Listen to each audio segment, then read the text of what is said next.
Hi, it's Michael Kerr here, presenting Small Business Banter.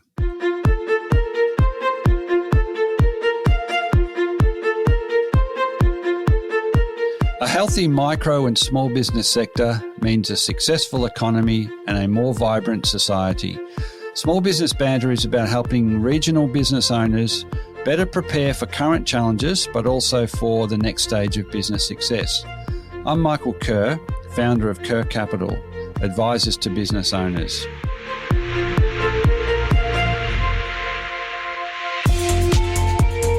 Each week, I interview a fellow small business owner or an expert, and they share their stories, their lived experiences, the wins and the losses, and their best advice to help you, the listener, get the most you can from your own business.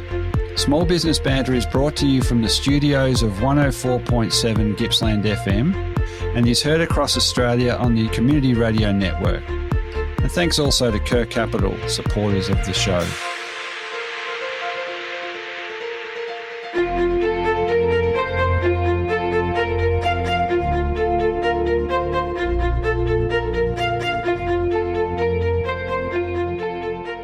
Welcome into another edition of Small Business Banter Community Radio and Podcast.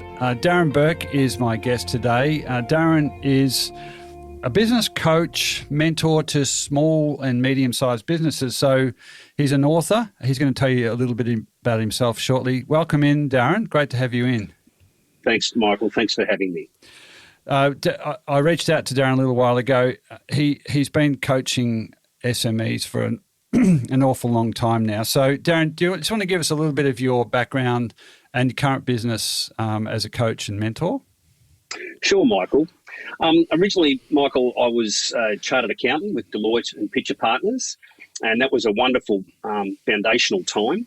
I then had my first startup business, a boutique recruitment consultancy in Collins Street here in Melbourne, and I did that for 6 years. And for the last 25 years, I suppose I've combined my love of people and business into a boutique sort of private stable of SME owners, where I coach, mentor and consult to a private suite of probably somewhere between 16 and 20 private businesses.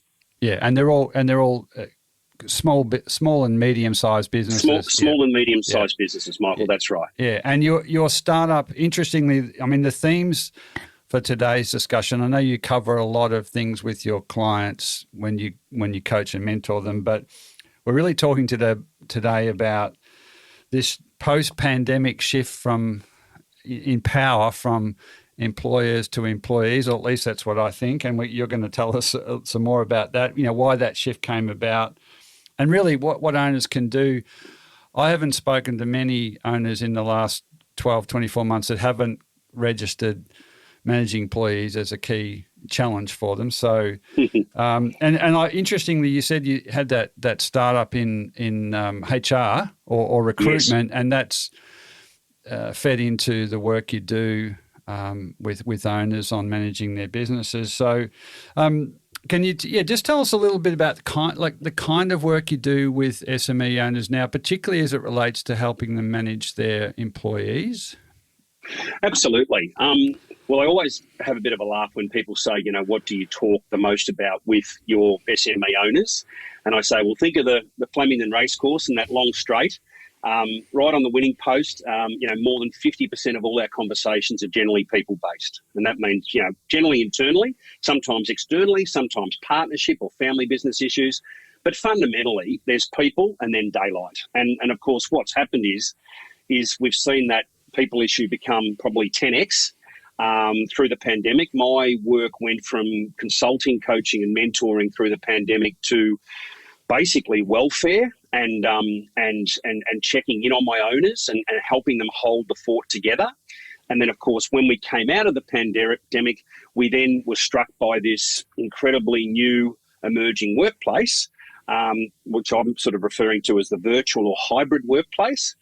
And then the issues that came out of that. And of course, there was no roadmap for that, Michael, because this was all basically done on the run. So we're sort of living what I call a live Harvard Business Review case study right in front of our eyes. And no one's really got the final act and no one's got the research because of the lag.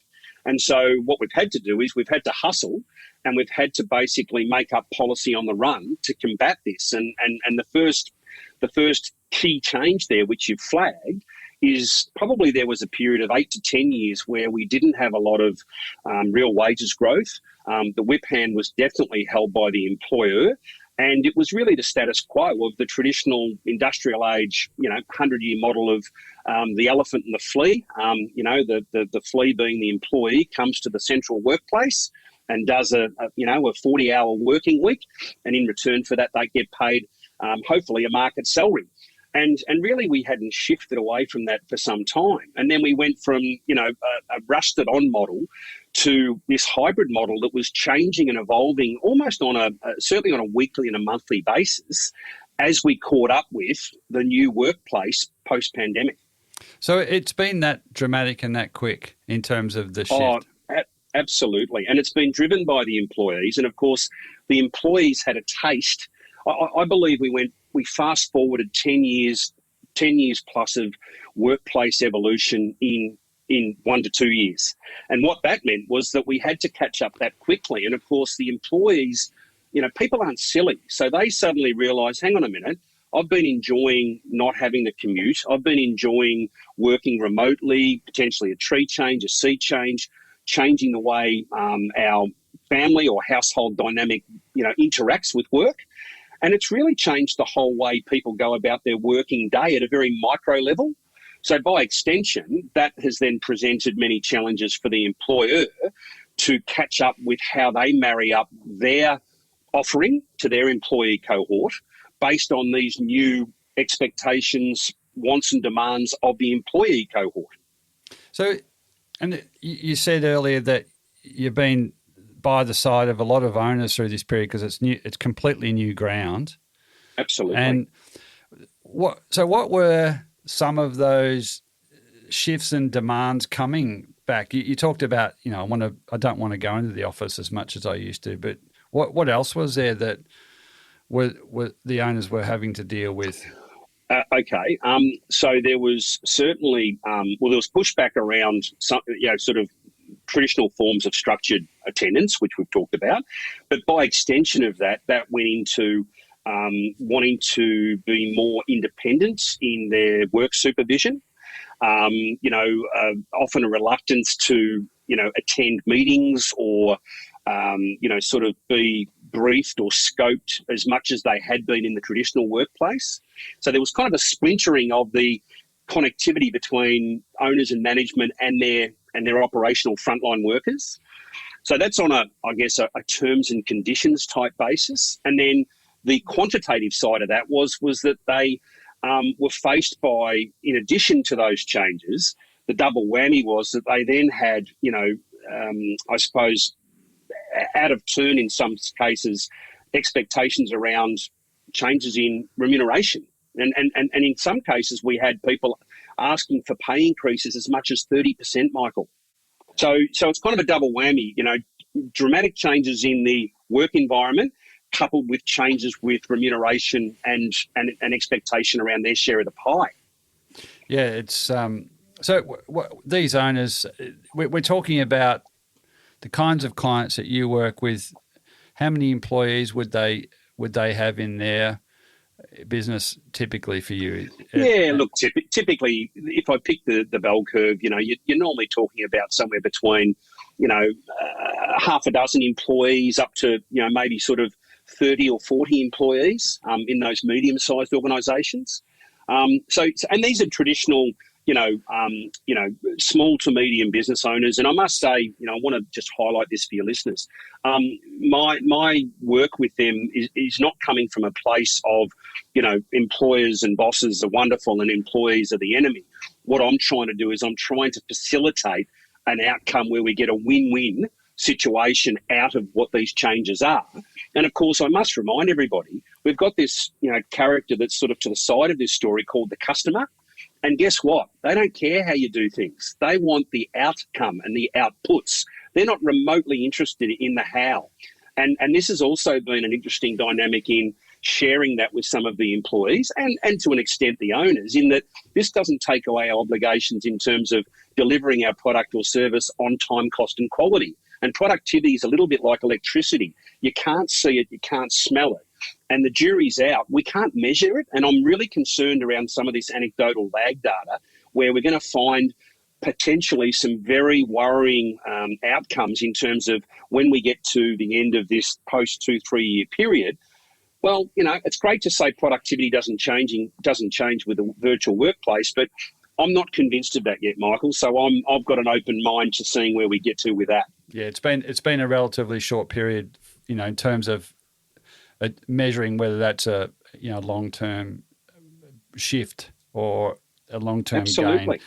But yeah, so it's interesting. So from a couple of years earlier, owners are going through a lot of complications dealing with. Some businesses did incredibly well through that period. Others didn't. So then laid on top of that, just to meet customers' requirements, which is what all these businesses built on, the owner might have not that many years ago perhaps had the, as you say, the whip hand and not had to deal with these issues of dealing with remote staff, dealing with requests for increased salaries. And so it's been a incredibly challenging period for those owners, and you've been right there. So what are some of the practical steps that you work with the owners on to address these very challenging issues?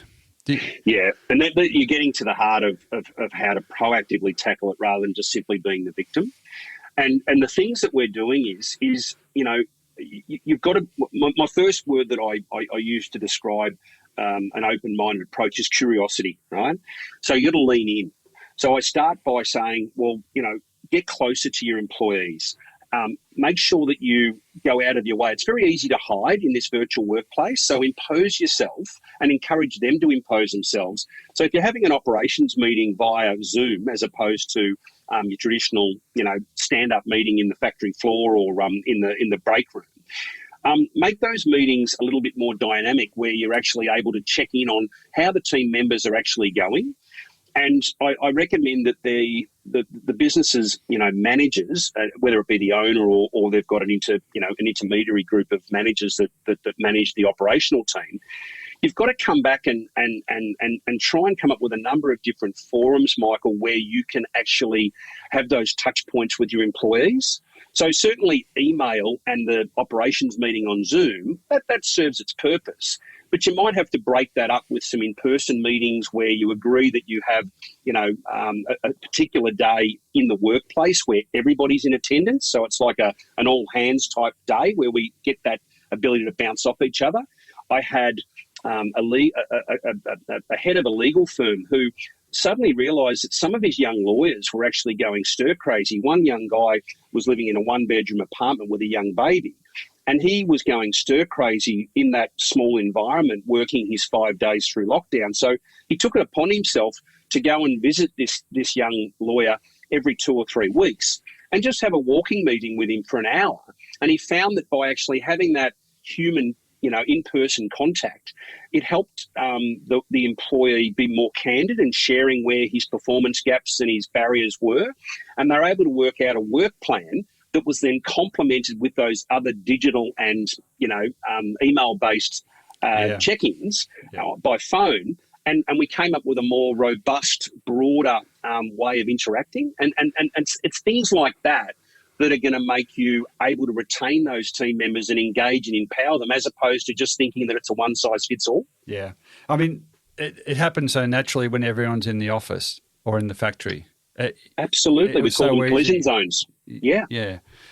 Just and briefly on today's edition of Small Business Banter Community Radio and Podcast, chatting with Darren Bourke from Business Influence, SME coach and mentor and author.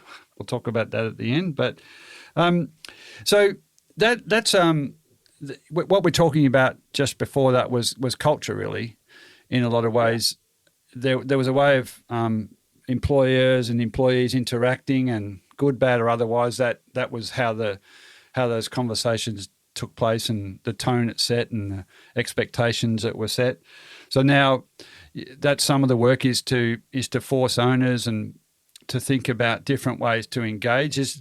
And that was a great example where it's probably kind of build a deeper connection with that particular employee. I mean, how much bandwidth an owner's got to do that with every employee, I'm not sure, but it's the kind of thing that is that something that you might see as a positive, different way of doing things forced upon us? I think so, and there's always a way. So I think my thing has been, how do we break that up across our team, where it can be shared by a number of parties? So often typically might have, in my example of those businesses, you might have, 3 or 4 key people. Well, they normally fall under the responsibility of the one or more owners or partners. But then we can basically break down within those key people and those managers a number of team members that each of them may be able to, foster that sort of relationship with. So it's just thinking about how do we get those appropriate, robust touch points across our team in a sustainable way, so that we don't fall over. Yeah, is that's going towards organisational design, isn't it? Really, well, it is. That's a really good point. I mean, it's a reset of the traditional org chart and the master servant relationship, and it's more of a collaborative, consultative, fluid working model. Yeah. Okay. I do want to touch on. Thank you for that. I do want to touch on salary, because there's to receive a request from multiple employees to have an increase in salary, and it's your biggest cost in just about every business, your salary and wages line. And so how has that been dealt with, and how do you continue to deal with that on an ongoing basis? Yeah, no, and this, again, is a key area within what we're talking about today, Michael. My big thing with this is that we've got to at least set our North Star as being paying at or above market salaries. I can accept employees leaving for a vocational change or a relationship or a family circumstance or whatever, but if they leave because of market salary differential, that really sticks in my grate, because we should have addressed that. So the obvious question to your point is, how do we do that? Because we can't be all things to all people, because we've got a thing called pricing pressures and margin pressures.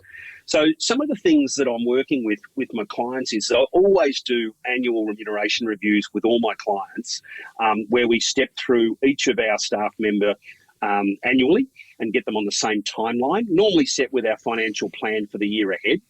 And then within that, we look at, are people, within a probationary period or a performance period where there's no pay increase? Is there a cost of living increase that we can pass on? Is there a merit-based increase for a particular individual where their roles changed? Or somebody can actually pitch their business case as to why they should get a pay increase. Then what I do is I then marry that up with what are the non-financial benefits that we can look at that might be able to complement their pay, so that they look at it more holistically. And those sorts of things, Michael, are mentoring, travel, exposure to industry events, professional development, flexible work, a more specific 3 to 5 year career path, looking at those areas so that it's not just a money conversation. And then the final piece in the jigsaw is I ensure that we review pricing annually, and in some industries like hospitality, 6 monthly. So, we used to have a joke with one client in the hospitality industry. We have price increases often and little. So putting 50 cents or $1 on a Parmigiana or putting 50 cents on the price of a pot, rather than not putting in price increases for 3 years and having these big obvious price increases that your punters can see and respond to, it's little and often. And then the government does the same thing with tax bracket creep, right? So we should absolutely, we should embrace this. Yeah. And the fear that I have in business owners, and your listeners will appreciate this, is that people are generally terribly scared to increase their prices. And I say, well, if you don't increase your prices, you will have margin erosion, you will have increases to your cost inputs. But we've got to change the dynamic rather than just having a clumsily haphazard price increase sort of periodically. We need to have an open conversation with our customers so that we can explain to them why we need to address pricing in terms of retaining our important talent and in terms of delivering our service or our product on time, cost and quality. Now, they may not be happy with that, but they will at least respect you if you come to them prepared with a proper business case for why that's changing. So having that ability to have these dry runs that my clients and I have together, it can really change the dynamic of the outcome with that at the client or customer interface. Yeah. I mean, yeah, absolutely. And it's because you can't put it all on the customers, you can't put it on the employees to produce more. So but key to that was the conversations that you were to get away from the financial arrangement as being the sole reason someone works or doesn't work there. I mean, and a lot of people, you just got to open up the conversation. There's more to it, more in most people than just the dollars for absolutely for the role, which leads to in a 6 employee or a 20 or 30 employee business, who's responsible for those conversations? I mean, it's it's almost a lot of those businesses wouldn't have a full-time HR manager, would they? So no, and I generally insist they don't, because it's a 6-figure expense that we can easily handle by potentially a combination of my role and outsourcing to some other providers that are going to give us the same outcome for a fraction of the cost. Yeah, so you fractionalize it or variabilize it, but it is a critically important role. Certainly it always has been, probably more so than ever now, isn't it, to manage your employees. However you do it, you're saying, and this is, I know the work that you do is, a lot of it is around how to manage people on both sides. Absolutely. And you've got to, and that curiosity line comes back to mind here. We've got to think much deeper now. I've been working on all sorts of, interesting retention strategies around what I call at-risk rewards. So rather than just simply defaulting to adding to the base salary of people, which can become problematic when they get up to their market rate and there's a threshold there. So I prefer to complement that with looking at sort of win-win outcomes where we can have incentive schemes, bonuses, profit share, and even equity models where we can put those in place, with our team members, that allows them to have a drink or an extra earn, but on a win-win basis, so that if the business wins, I can share 5 to 20% of the spoils with Michael as my team member, and if we have a moderate year where we might just make budget or we don't, well, you get paid a salary for your operational contribution, and I'm okay with that. So most proactive, keen employees are very open to that and are more keen on that because they can see that they can probably get more. Well, from an employer's point of view, to be able to be brave and share, I've seen it work incredibly well. It's probably the biggest single increase in inquiries I've had over the last 2-3 years is when employees come to the employer and say, look, we think you're retiring, so we'd like to buy or we'd like to get involved somehow. I think it's a fantastic evolution of the model to, it requires, as I'm sure you would well understand, a whole lot of other disciplines and communications, but where you've got a workplace that the employees link what they do every day to the success of the business and they share a bit of it, it seems like a pretty good formula to me. Absolutely, and it used to be the more outlier, early adopter, progressive thinkers in the client basis that were looking at that. Maybe 10 or 20% at the most of people. Now everybody has to be open to embracing this, and because if you don't, you're behind the competition. Yeah, well, if you were thinking I'm going to have to pay an extra 30% and that's it, and then you're just setting in a new baseline, which is it's possibly the same productivity output for higher cost of wages, and you're not going anywhere. So, yeah, this idea of and maybe that's a discussion for another time, Darren, where we chat about the structuring those sorts of so. arrangements because, I think it's the biggest single influence on any business. You can have great products and you can have great systems. You've got to have people that buy in and are motivated and to the right degree communicated with. We've only got a minute or so, Darren. Thank you so much for your time. I just wanted to give you the opportunity to just shout out your contact details and just put a plug in for that book of yours, which, in the last minute. Absolutely, Michael. Thank you. People can find me at darrenkburke.com, so Burke, Bourke. So that's my website. They can get a copy of a free ebook, The Success Algorithm, which just by clicking on the ebook link there. Yep. We'll put the links in the show notes as well. Yeah, great. And I do blogs and videos on these issues on a fortnightly basis as well. And then, of course, I've got my hard copy book, which is called The Fourth Moon, which is basically my summary of the 1,000 businesses I've worked with on, SME owners creating a sustainable path to success. Yeah, excellent. And then you're happy for people to reach out to you. Probably LinkedIn will be a good place if they... LinkedIn's a wonderful place for them to contact, and of course my email address. I'm always welcome to hear from people through that as well. Yeah. Hey Darren, look, great discussion. Thanks for your time and interest today. We will set up a further discussion to talk some more in depth about that, engaging with employees in the sense of sharing profits, etc. Thanks so much for your time today. Thanks for the opportunity, Michael. I really appreciate it.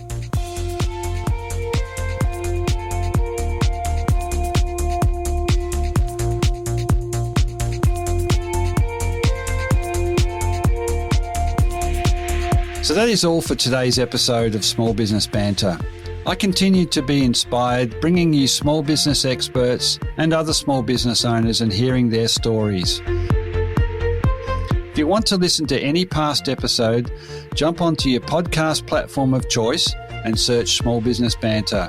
There you will find a diverse and fascinating collection of small business owners and experts openly discussing and sharing their experiences. For any of the links, resources or information we've talked about on the show today, or to contact me, please head over to smallbusinessbanter.com, or you can find us on Facebook and Instagram. And it would be great to have you tune in the same time next week for another episode of Small Business Banter.